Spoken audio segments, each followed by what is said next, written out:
Israel की राजनीति में जबरदस्त ड्रामा शुरू हो चुका है। ऐसा इसलिए क्योंकि अब बेंजामिन नेतन्याहू के अपने ही कह रहे हैं कि भाई ये तो बड़ी गड़बड़ी हो गई। दरअसल मोसाद के पूर्व प्रमुख योसी कोहन ने सीधे सीधे नेतन्याहू पर उंगली उठाई और कहा है कि 7 अक्टूबर के हमले के बाद जो हालात बने हैं उसकी पूरी जिम्मेदारी खुद प्रधानमंत्री की है।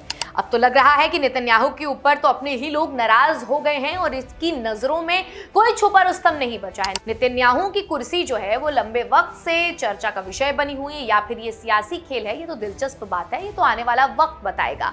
लेकिन फिलहाल ड्रामा फुल ऑन है। दरअसल इजरायली न्यूज वेबसाइट वाइनेट से बातचीत में मोसाद के पूर्व प्रमुख योसी कोहन ने कड़क शब्दों में कहा है कि मैंने 1.5 साल से नेतन्याहू से बात ही नहीं की है। 7 अक्टूबर को जो हुआ उसके लिए प्रधानमंत्री जिम्मेदार हैं।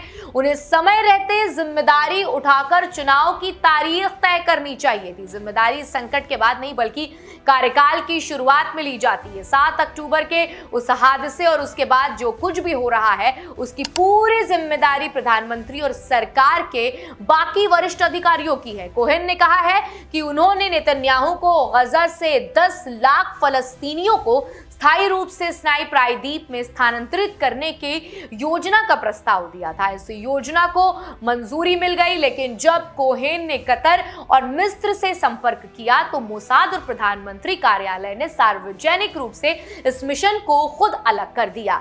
इससे वो हैरान रह गए कि गजा के बारे में कोहेन ने कहा कि ऑपरेशन प्रोएक्टिव एज के बाद वहां हमारी खुफिया जानकारी अपर्याप्त थी। मैंने सुझाव दिया कि मोसाद विशेष अभियान चला सकता है और गजा में प्रवेश कर सकता है। इस पर सरकार से सहयोग न्यूनतम और निराशाजनक था।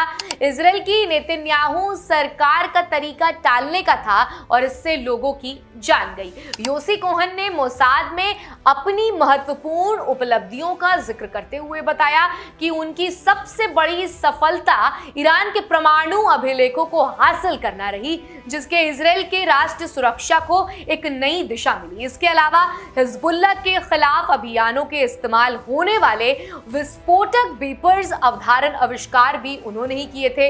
कोहन ने कहा कि मैं इस अवधारणा का जनक हूं। साल 2004 में मैंने तत्कालीन मोसाद प्रमुख मीर दगान से इस पर काम शुरू करने की बात कह दी थी।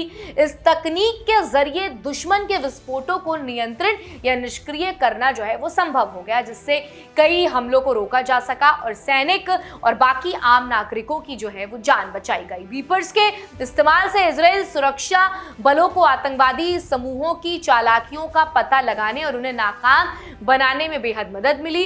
इस आविष्कार ने मोसाद के ऑपरेशन की सफलता दर को बढ़ाया और देश की सुरक्षा को मजबूती दी। कोहन ने ये पहले इजराइल की खुफिया और सैन्य ताकत को नई ऊंचाइयों पर ले गई और इसके दुश्मनों के लिए एक बड़ी चुनौती जो है वो साबित हुई।